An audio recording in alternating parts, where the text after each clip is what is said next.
Hey everybody, it's April. You don't realize it, but this is actually take two. I really flubbed up on the other one, so I started over. Anyway, today I want to talk about the difference between having positive thoughts and worrying thoughts. So let's go ahead and start on hands, and then we'll switch around. If you're starting on hands, start in table. Pull your shoulders down your back, lift your upper back, lift your chest, pull in your belly, come up on your toes, shift your weight forward slightly. The timer has begun.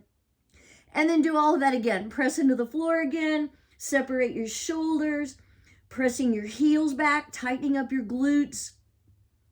And then make sure, you're extending your chest forward ever so slightly. Not too much, or then that causes you to move into this awful, awkward pose. You want to stay nice and lifted.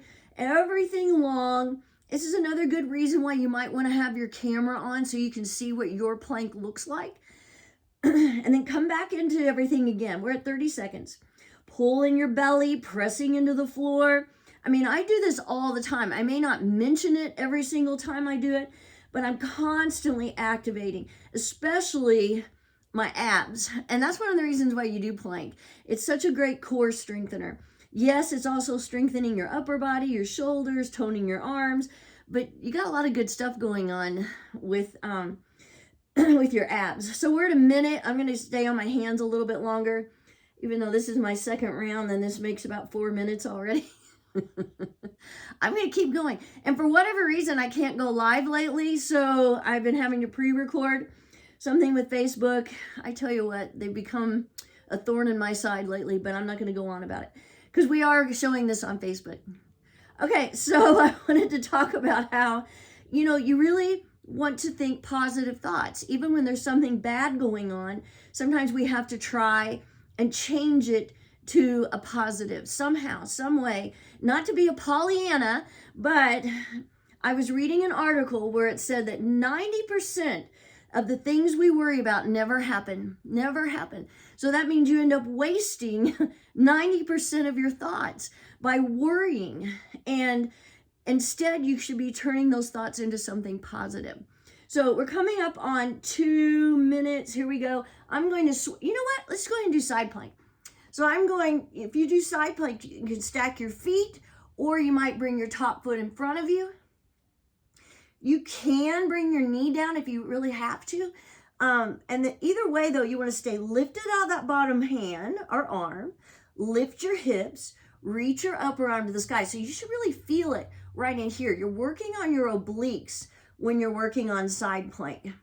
So we're coming up on 2:30. I'm going to switch and try to do the same thing on this side that you did on the other.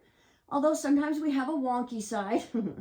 Lifting hips, lifting your upper arm. That helps really give you that lift.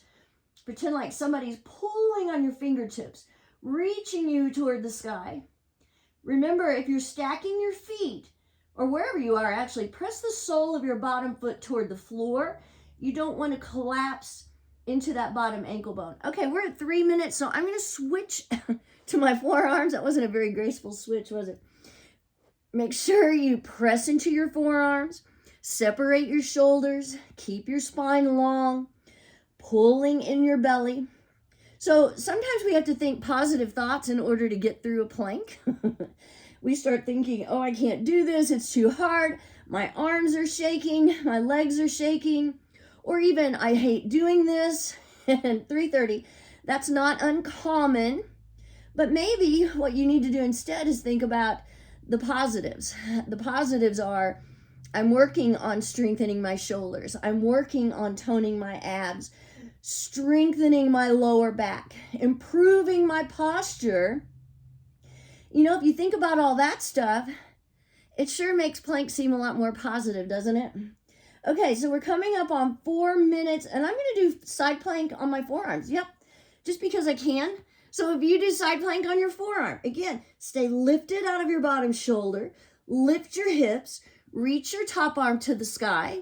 So, and again, you might have your feet stacked, or you might have, oh, that's my earring on my face. Or you might have your top foot in front of you for balance. I was trying to figure out what is that cold thing on my face, and it was my earring. Fashion faux pas. Okay, coming up on 4:30. I'm going to switch. Other side. Lift. Reach your upper arm. Lift your hips. You know, I don't think I've ever done this combination before. It's kind of interesting. But I also like switching around on plank. But again, you only want to switch on the minute or the half minute. Otherwise, all you're doing is switching and you're not really holding. Remember, the benefit from plank is from holding. So we're at 5 minutes. I'm going to come back on my forearms, hold a few seconds longer, get my hair out of my face, pull in my belly, press into the floor. And we're coming up on 5:15. And there we go. Alrighty. Which I actually held for, I think, 7 today. Oh, goodness. Getting stronger, though. That's one of the positives of plank. So remember, whenever you start worrying, worrying's not going to help you. And chances are not going to happen. Try to think something positive, especially about your planks. See ya.